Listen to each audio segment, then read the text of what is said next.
মানুষের তৈরি করা আইন দিয়ে বৈষম্য দূর হতে পারে না। মানুষের তৈরি করা আইন দিয়ে চাঁদাবাজ মুক্ত সমাজ গড়া যেতে পারে না। মানুষের তৈরি করা আইন দিয়ে মাদক মুক্ত বাংলাদেশ গড়া যাবে না। কথা বলেন ঠিক কিনা?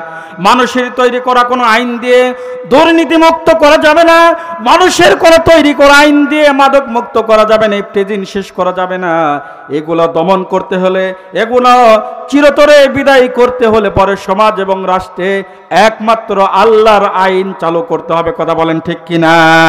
যে জীবনের সকল ক্ষেত্রে ইবাদত করতে হবে কার? সকলেই বলুন, জীবনের সকল ক্ষেত্রে ইবাদত করতে হবে কার? শাসন মানতে হবে কার? আইন মানতে হবে কার? কোন মানুষের তৈরি করা আইন মানা যাবে? মানুষের তৈরি করা আইন দিয়ে সমাজে কখনোই শান্তি আসতে পারে না। মানুষের তৈরি করা আইন দিয়ে বৈষম্য দূর হতে পারে না। মানুষের তৈরি করা আইন দিয়ে চাঁদাবাজ মুক্ত সমাজ গড়া যেতে পারে না। মানুষের তৈরি করা আইন দিয়ে মাদক মুক্ত বাংলাদেশ গড়া যাবে না। কথা বলেন ঠিক কিনা? মানুষের তৈরি করা কোনো আইন দিয়ে দুর্নীতি মুক্ত করা যাবে না। মানুষের কোনো তৈরি করা আইন দিয়ে মাদক মুক্ত করা যাবে না, ইফতেজিন শেষ করা যাবে না। এগুলো দমন করতে হলে, এগুলো চিরতরে বিদায় করতে হলে পরে সমাজ এবং রাষ্ট্রে একমাত্র আল্লাহর আইন চালু করতে হবে। কথা বলেন ঠিক কিনা? আল্লাহ তাআলা বলছেন, ফামান তাবিআ হুদায়া ফালা খাউফুন আলাইহিম ওয়ালা হুম ইয়াহজানুন। আল্লাহ তাআলা বলছেন, ফামান তাবিআ হুদায়া ফালা খাউফুন আলাইহিম ওয়ালা হুম ইয়াহজানুন। আল্লাহ তাআলা বলছেন যেই সমাজের মধ্যে আল্লাহর আইন চালু থাকবে, যেই রাষ্ট্রের মধ্যে আল্লাহর আইন চালু থাকবে, ওই রাষ্ট্রের ওই সমাজের মধ্যে কোনো মানুষের কোনো ভয় থাকবে না, কোনো চিন্তিত হবে না, কোনো দুঃখ থাকবে না। আমি রব্বুল আলামিন ওই সমস্ত শান্তির সমাজে পরিণত করব। সকলেই বলুন সুবহানাল্লাহ। এই জন্য বৈষম্য দূর করতে হলে, ইফতেজিং দূর করতে হলে, চাঁদাবাজ মুক্ত সমাজ গড়তে হলে, দুর্নীতি মুক্ত সমাজ গড়তে হলে, টেন্ডারবাজি মুক্ত সমাজ গড়তে হলে পরে অবশ্যই সমাজে এবং রাষ্ট্রে আল্লাহর আইন চালু করতে হবে। কথা বলেন ঠিক কিনা? সেই পথে আমাদের থাকতে হবে, সেই মতে আমাদের থাকতে হবে, সেই কাজ আমাদের করতে হবে। শুধু মৌখিকভাবে বললেই হবে না, কাজে প্রমাণ করতে হবে সমাজে এবং রাষ্ট্রে আমরা আল্লাহর আইন চাই। কথা বলেন ঠিক কিনা? আপনি মুখে বলবেন সমাজে এবং রাষ্ট্রে আল্লাহর আইন চাই এবং আপনি কাজ করবেন ফাউল কাজ, আপনার চলাফেরা থাকবে ইসলাম বিরোধী কর্মকাণ্ড লোকের সাথে, কখনোই আপনার মুখের কথা আর অন্তরের কথা সমান হবে না। কথা বলেন ঠিক কিনা?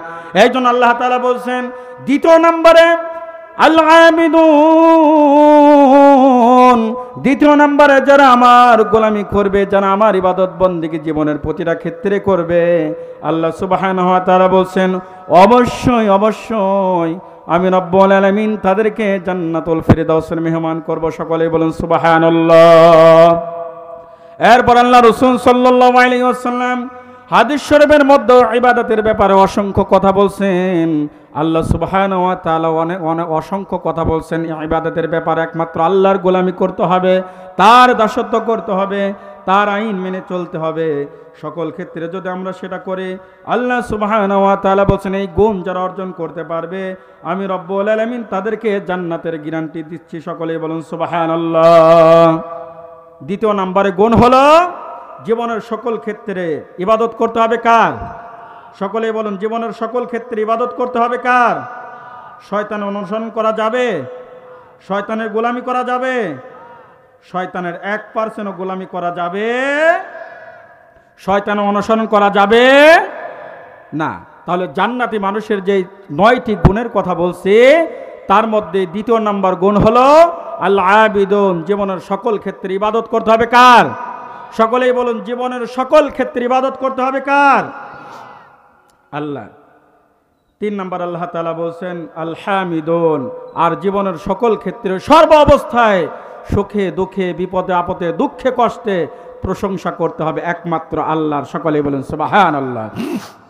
সকলেই বলুন প্রশংসা সবই কেবল তোমারই, প্রশংসা সবই কেবল তোমারই রব্বুল আলামিন। দয়ালু মেহেরবান করুণায় অফুরান, দয়ালু মেহেরবান করুণা অফুরান কোরআন আর কেহ নয় তুমি মালিক শেষ বিচারের দিন, শেষ বিচারের দিন। সকালে আল্লাহু আকবার।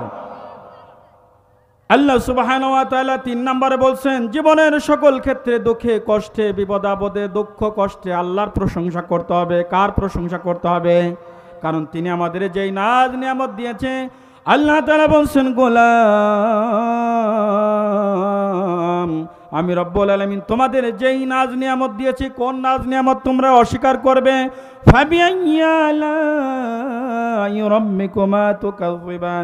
আল্লাহ তাআলা বলছেন তোমরা যেদিকেই তাকাবা সেদিকেই আমার নিয়ামতে ভরপুর, যেদিকেই তাকাবা সেদিকে আমি তোমাদেরকে অসংখ্য নিয়ামত দান করেছি।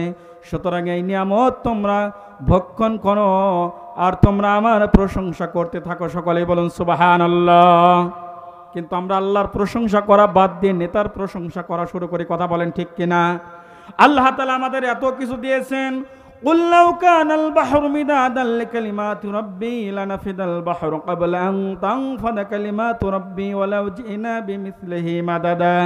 আল্লাহ তাআলা বলছেন যদি আমার প্রশংসা করতে করতে সমুদ্রের যত পানি রয়েছে সমস্ত পানি যদি কলমের কালি বানাও, আর সমস্ত দুনিয়া যত রকমের পাতা রয়েছে গাছের পাতা রয়েছে সেগুলা যদি খাতা বানাও, কলমের কালি শেষ হয়ে যাবে, খাতা শেষ হয়ে যাবে, আমার প্রশংসা লেখা শেষ হবে না। সকলেই বলুন সুবহানাল্লাহ। এই জন্য আল্লাহ তাআলা বলছেন তোমরা যারা আমার জান্নাতে যেতে চাও 3 নম্বরে তোমাদের গুণ অর্জন করতে হবে। জীবনের সকল ক্ষেত্রে একমাত্র আমি আল্লাহর প্রশংসা করতে হবে। সকলেই বলুন সুবহানাল্লাহ। আমি সংক্ষিপ্তভাবে বলছি, আল্লাহ সুবহানাহু ওয়া তাআলা 4 নম্বরে জান্নাতে মানুষের যেই গুণ অর্জন করার কথা বলছেন, আস-সাইহুন। আল্লাহ তাআলা বলছেন আল্লাহর দ্বীনের জন্য এক জায়গা থেকে অন্য জায়গায় তোমরা হিজরত করো। আল্লাহর দ্বীন প্রতিষ্ঠা করার জন্য তোমরা এক জায়গা থেকে অন্য জায়গায় সফর করতে থাকো। সকলেই বলুন সুবহানাল্লাহ।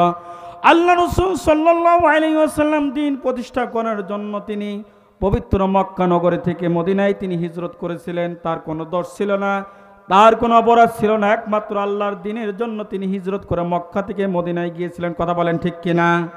আল্লাহ রসুলের কোনো দোষ ছিল নাকি? তার কোনো ভুল ছিল নাকি? কোনো ভুল ছিল না, কোনো দোষ ছিল না। একমাত্র দ্বীনের স্বার্থে, দ্বীন প্রতিষ্ঠা করার স্বার্থে, ইসলামের স্বার্থে, আল্লাহর স্বার্থে, আল্লাহর দ্বীনের প্রতিষ্ঠা করার জন্য মক্কার কুরাইশদের কাফেরদের অত্যাচারে আল্লাহ সুবহানাহু ওয়া তাআলার আদেশে তিনি মক্কা থেকে মদিনায় হিজরত করে সফর করে তিনি মদিনায় চলে গেলেন। সকলেই বলুন সুবহানাল্লাহ। এই জন্য সফর করতে হবে আল্লাহর দ্বীনের জন্য। খেপটি মেরে বসে থাকলেই হবে না, দ্বীনের জন্য যেখানে সফর করা লাগবে সেখানে আমাদের চলে যেতে হবে আল্লাহর দ্বীনের জন্য, দ্বীন প্রতিষ্ঠা করার জন্য, ইসলামের স্বার্থে, দ্বীনের স্বার্থে, আল্লাহ এবং তার রাসূলের স্বার্থে এক জায়গা থেকে প্রয়োজনে অন্য জায়গায় চলে যেতে হবে। তারপরও আমাদের দ্বীনের পক্ষেই থাকতে হবে। সকলেই বলুন সুবহানাল্লাহ। আল্লাহ সুবহানাহু ওয়া তাআলা এটা 4 নম্বর গুণের কথা বলছেন, যারা মুমিন হবে, যারা মুত্তাকি হবে। আল্লাহ সুবহানাহু ওয়া তাআলা বলছেন এই 4 নম্বর গুণ জীবনের সকল ক্ষেত্রে দ্বীনের জন্য, ইসলামের জন্য যারা হিজরত করে এক জায়গা থেকে অন্য জায়গায় যাবে, আল্লাহ সুবহানাহু ওয়া তাআলা তাদেরকে জান্নাতের গ্যারান্টি দিচ্ছেন। সকলেই বলুন সুবহানাল্লাহ। এরপরে আল্লাহ সুবহানাহু ওয়া তাআলা জান্নাতি মানুষের 5 নম্বর গুণের কথা বলছেন। 5 নম্বর গুণের কথা বলছেন তারা রুকুকারীদের সাথে রুকুকারী হতে হবে। জান্নাতে যেতে হলে রুকুকারীদের সাথে কি কারী হতে হবে? রুকুকারী হতে হবে। আল্লাহ সুবহানাহু ওয়া তাআলা বলেন যারা রুকুকারী আর রাকিউন, যারা রুকু করবে রুকুকারীদের সাথে তোমরা রুকু করো, যারা রুকুকারীদের সাথে যারা রুকু করবে। আল্লাহ সুবহানাহু ওয়া তাআলা বলেন আমার গোলাম আমি রব্বুল আলামিন তোমাদেরকে জান্নাতের গ্যারান্টি দিচ্ছি। সকলেই বলুন সুবহানাল্লাহ। 6 নম্বরে আল্লাহ রাসূল সাল্লাল্লাহু আলাইহি ওয়াসাল্লাম হাদিস শরীফের মধ্যে বলছেন, আল্লাহ তাআলা কোরআনুল কারীমের মধ্যে বলছেন 6 নম্বরে তোমার সিজদাকারীদের সাথে সিজদা করো। কার সাথে সিজদা করতে হবে? সিজদাকারীদের সাথে সিজদা করতে হবে, অর্থাৎ জামাতের সাথে নামাজ পড়ার জন্য আল্লাহ সুবহানাহু ওয়া তাআলা জান্নাতে মানুষের যেই গুণ, যেই কোয়ালিটি, যেই বৈশিষ্ট্য আল্লাহ সুবহানাহু ওয়া তাআলা বলছেন 6 নম্বরে তোমরা দ্বীনের জন্য, ইসলামের জন্য, একমাত্র আল্লাহর জন্য, আল্লাহ রাসূলের জন্য তোমরা রুকুকারীদের সাথে রুকু করবে এবং সিজদাকারীদের সাথে সিজদা করবে। সকলেই বলুন সুবহানাল্লাহ। এবং 7 নাম্বার গুণের কথা আল্লাহ সুবহানাহু ওয়া তাআলা পবিত্র কুরআনুল কারীমের মধ্যে বলছেন, জান্নাতি মানুষের 7 নাম্বার কোয়ালিটি বা 7 নাম্বার গুণ হচ্ছে তারা ন্যায় কাজের আদেশ দিবে। জীবনের সকল ক্ষেত্রে ন্যায় কাজের, ভালো কাজের দিকে সে নিজে আসবে এবং মানুষদেরকে উদ্বুদ্ধ করবে। সকলেই বলুন সুবহানাল্লাহ। 7 নাম্বার জান্নাতি মানুষের কোয়ালিটি বা জান্নাতি মানুষের গুণ হলো, সংক্ষিপ্তভাবে বলছি যেহেতু দ্বিতীয় মেহমান চলে এসেছে, আমার শ্রদ্ধেয় বড় ভাই, অত্যন্ত কাছের মানুষ, হাফেজ মাওলানা মোহাম্মদ আব্দুল সালাম বিন ইউসুফ, তিনি আলোচনা করবেন। আমি তার পূর্বে সংক্ষিপ্তভাবে যে 9টি গুণের কথা বলছি, সেই 9টি গুণ আমি শেষ করেই ইনশাল্লাহ আমার আলোচনার ইতি টানব। 7 নাম্বারে বলেছি, যারা 7 নাম্বার গুণের কথা বলছি যে সৎ কাজের আদেশ দিতে হবে। সৎ কাজের কি দিতে হবে? আদেশ দিতে হবে। নিজে সৎ কাজ করতে হবে, ভালো কাজ করতে হবে এবং মানুষকে ভালো কাজের দিকে উদ্বুদ্ধ করতে হবে। সকলেই বলুন সুবহানাল্লাহ। শুধু নিজে ভালো কাজ করলেই হবে না, মানুষকেও সৎ কাজের দিকে, ভালো কাজের দিকে আহ্বান করার দরকার আছে না নাই? আছে। আল্লাহ সুবহানাহু ওয়া তাআলা বলছেন, শুধু ভালোর দিকেই মানুষের ডাকলে হবে না। 8 নাম্বার জান্নাতে মানুষের 8 নাম্বার কোয়ালিটি, 8 নাম্বার গুণ। আল্লাহ সুবহানাহু ওয়া তাআলা বলছেন, সমাজের যে সমস্ত ইসলাম বিরোধী কর্মকাণ্ড হয়, সেই সমস্ত কর্মকাণ্ডগুলো সর্বোচ্চ শক্তি দিয়ে সেগুলো প্রতিরোধ করতে হবে, বন্ধ করতে হবে। সকলেই বলেন সুবহানাল্লাহ। এটা জান্নাতি মানুষের গুণ।